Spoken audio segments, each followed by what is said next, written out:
You have come to the right place to learn more about the anatomy of behavior.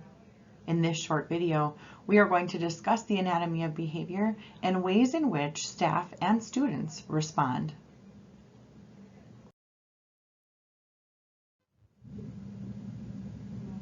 Everyone's behavior follows the same escalation. This is true for all people, whether you have extenuating circumstances, mental illness, you, me, random person walking down the street. All individuals' behavior follows the same escalation sequence. Here is a closer look at the anatomy of behavior following the escalation sequence. You'll notice there are two different lines, one specific to student behavior, the other specific to staff behavior. A student's behavior sequence follows the same sequence each time. We begin in baseline, then anxiety. We trend upward to resistance, into threatening behavior, and at the very top of the escalation sequence, active crisis. Following active crisis, we come back down into recovery, stabilization, and then back to baseline. We begin the escalation sequence with baseline. It is important to first establish what the baseline is for the student you're working with. What is it that your student does normally? Does your student normally come into school and put their backpack in the locker and sit down and color? Or does the student do something that would prompt you to know that something happened? It's important to know when your student is in baseline, because if you do not know what this looks like, then you will not know what is different about baseline compared to everything else within the escalation sequence. Next on the escalation sequence is anxiety. Anxiety is characterized by the individual's thinking changing from rational to irrational. Why do we care about anxiety and the feelings of thinkings? We care because all of this affects behavior. Anxiety in this case is not a mental health diagnosis, but a state that is common enough word that we all understand what it means. Let's take a moment to look closer at an example. What happens when our thinking changes from rational to irrational? Take, for instance, the image of a frog. When I am in baseline, I know that a frog isn't harmful and it will not hurt me. But when I see a frog unexpectedly, I might scream or even run away, or think I feel them crawling all over me. Because it was unexpected, my thinking quickly changes from rational to irrational. You might even have some thoughts of your own when you look at the picture of a bee.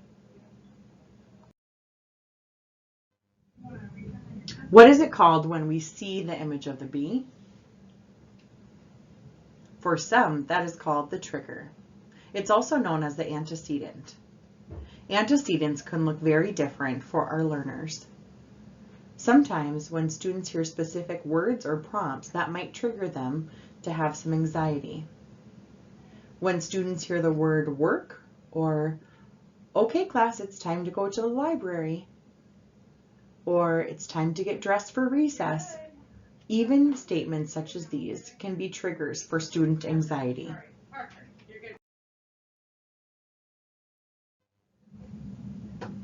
Perhaps the hardest thing when students go into the state of anxiety is we are unable to see thinking. It's hard to know when a student shifts from baseline to anxiety. If you didn't know that someone was deathly afraid of bees, or you didn't see the bee in the room, you wouldn't know why someone might suddenly be crying. You would say something like, that was 0 to 60, or that came out of nowhere, or it was so unpredictable. However, anxiety can be very predictable. We just have to have all the information. It is very important that we know as many triggers as possible for our learners. The next step after anxiety in the escalation sequence is resistance. Resistance is when we are either going to see or hear no from a learner. This can be a verbalization when a student says no to a demand, relationship, or environment. In that moment, the individual is communicating they are done with this, you, or whatever is happening right now. This can also be when we hear or see a no. Sometimes no is very overt. Here's your math assignment, and the student might say, no thank you, I don't like math. Sometimes no is quiet, and sometimes it is very loud.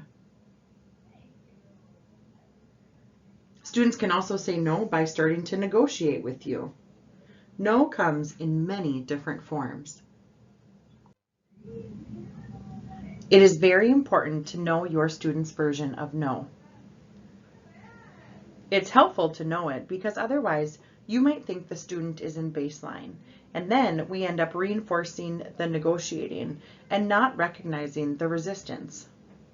Other times, no can be more subtle, such as a kid crawling under a chair, throwing an item across a room. It's not always verbalized. It can be non-verbalized no. It is your job to recognize it. Building relationships with our students can greatly help with this.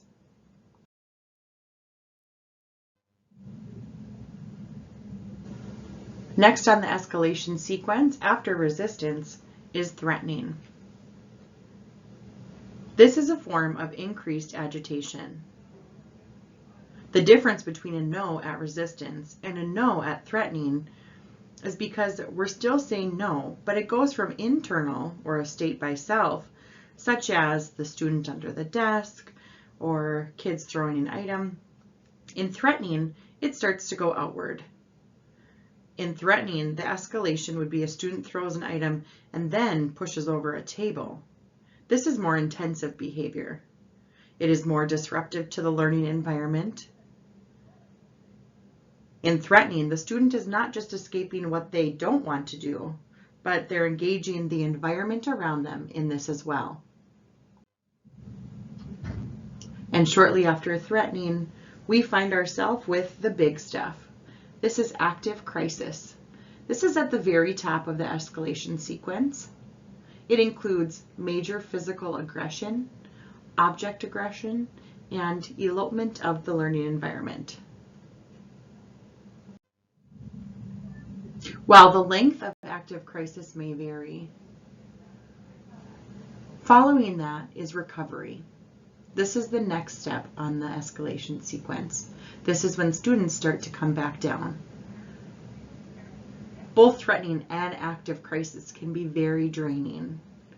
And within the recovery stage, this is a physiological calming. At this time, students are likely physically and mentally drained, and they are ready for that recovery period. Then we have stabilization.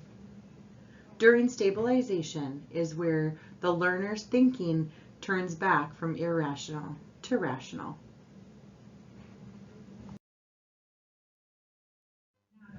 When students are entering into the stabilization stage of the escalation behavior sequence, we are really looking for a yes.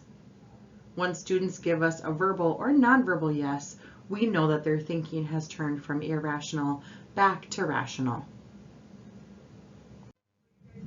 Then we are looking for a return to baseline. Let's talk about how we achieve a return to rational and then baseline.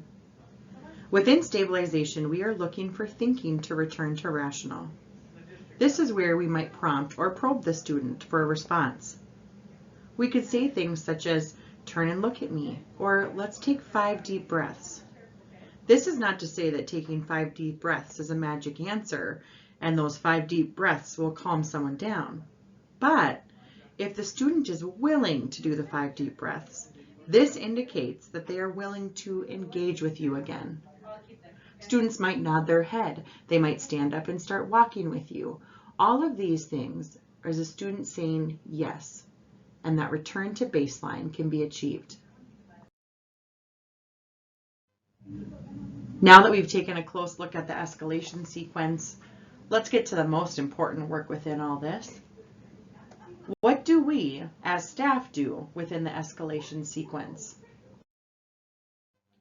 When our learners are in baseline, they are doing their everyday behavior. What are we doing during that time as staff? This is when the teaching happens. And when students are in baseline, this is the only time where teaching can really happen. When we are able to teach as staff, it's not necessarily even content specific. Teaching can also look like reinforcement, high energy. Teaching can be fun. We give proactive and positive reminders, building rapport with students, and establishing those positive relationships. The next step on the escalation sequence is anxiety. What do we as staff do when our learners are in anxiety? This is where it's important to recognize the more covert signs that may show that a student is anxious. Their body language may change. They might start to sweat. You might notice an increase in their heart rate. They're becoming more fidgety. Think back to the slide that we talked about the bee. If a bee flies in the room, how might that student react? If we notice a student is in anxiety, we want to squash the demand, right? We want to squash the bee for them. We might go to another area. We might remove that student and prompt and ask them if they would like to go for a walk, offering choice. Here's where we redirect. We distract our learners. We might try some prompts to get the student to relax or take deep breaths. When the student is in anxiety, they're still saying yes to us, so this is where it's okay to prompt that communication. You might even flip their brain by integrating some humor. We can use the help strategy, which is asking the student how you can help them. You might even prompt the student, a change in location, or let's go for a walk. Students might need an environmental change when they're in anxiety. And again, we want to squash the bee. You may have noticed that we have a huge list of things we can do while a student is in anxiety. However, as soon as a student tells us no, either with their words or actions, it's important that we preserve the relationship we have with that student. We don't want to drive them further into anxiety. So our intervention options significantly decrease and we start to back off. If a learner starts to transition out of anxiety into resistance and threatening, it's important to remember 3 different strategies. The first one being help strategy. This is where we offer our help or assistance to that student. Next is prompt strategy. We might offer to take the student to get a drink, or perhaps we should go for a walk.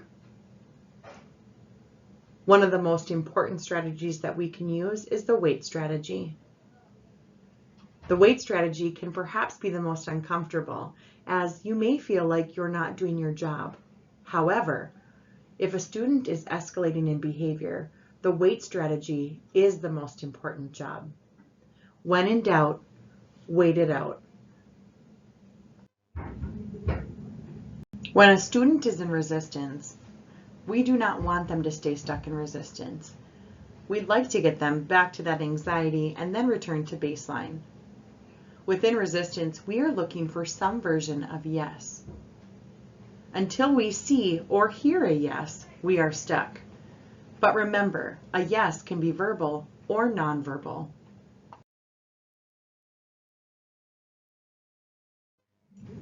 When a student is in resistance, it's important that we are not using proactive strategies during this time. In using a proactive strategy, we could be reinforcing more challenging behavior. We also are more likely to keep escalating the behavior. If a student already said no, then we should know that they don't want you to prompt. They don't want you to help, but rather we want to wait it out. Here's where we can really leverage the relationship we build with our learners. After resistance on the escalation sequence is threatening. What do we do as staff when our learners are within the threatening behavior? We want to have clear and consistent expectations, letting the student know what the expectation is for a yes. Things such as, I'll know you're ready when your feet are on the floor.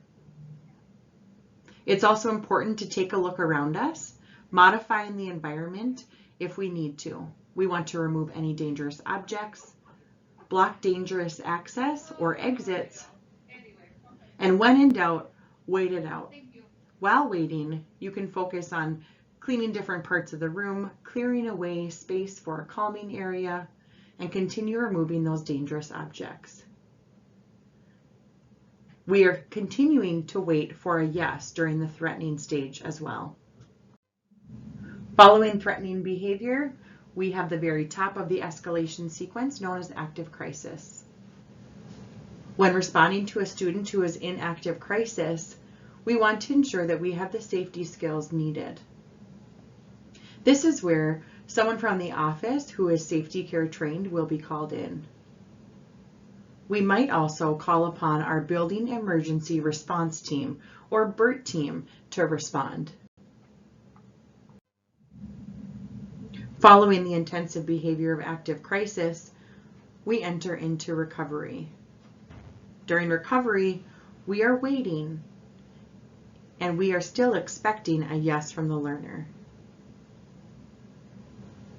To get a yes, we could encourage some sort of physical behavior that's as inactive as possible, as the student will likely be tired from their active crisis behaviors. This could be as simple as prompting a student to sit. This can also ensure our safety, as students are less likely to stand up and start hitting if they are sitting. When in recovery, we want students to either verbalize or show us yes. We are encouraging calming and relaxation. We don't want anything that's going to amp the student up, but instead encourage calm. It's also important to verbalize what calm might look like. Our feet are on the floor. We may be taking deep breaths. We might be sitting still. Telling a student to calm their body is not as direct as learners might need. Discuss specific ways in which students can show calm. Following recovery, we have stabilization. The most important work a staff member can do within stabilization is to continue modeling calm. Within the entire escalation sequence, we want to ensure that we are not being reactive ourselves. We want to react and interact in a calm manner, modeling deep breaths, modeling that relaxation. Within stabilization, we could also start thinking through what happened. Is it what you wanted to happen? What would you have rather have happened? This is where we can start to prompt our learner. However, as the student is transitioning through stabilization, they might not be ready to discuss at this point. Again, waiting is okay. It can be very hard to wait, and it always seems like it's an inconvenient amount of time, or it takes longer than it should. It's important to remember, when in doubt, wait it out. And remember that waiting is okay. Once a learner returns back to baseline, this is where we as staff members put the most energy into expected behavior. When a student is in baseline and using the least amount of energy, that is where we are amped up and using the most energy.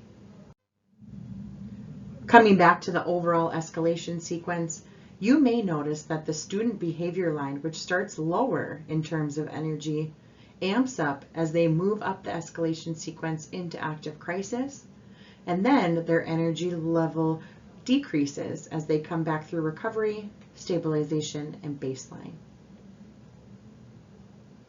When students are using the least amount of energy, staff are really amping it up. We want to encourage baseline behavior. You'll notice that staff behavior becomes the lowest when students are in active crisis. This is when we are waiting it out. We want to ensure that we are not adding to the behavior in active crisis, but rather modeling the calm for students.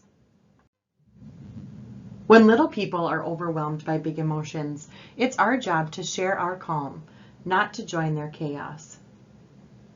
Having a better understanding of the escalation sequence and the anatomy of behavior can greatly help with this. When students are struggling with reading, we teach them. When students are struggling with math or science, we teach them. When students are struggling with behavior or overwhelmed by big emotions, we also need to teach them.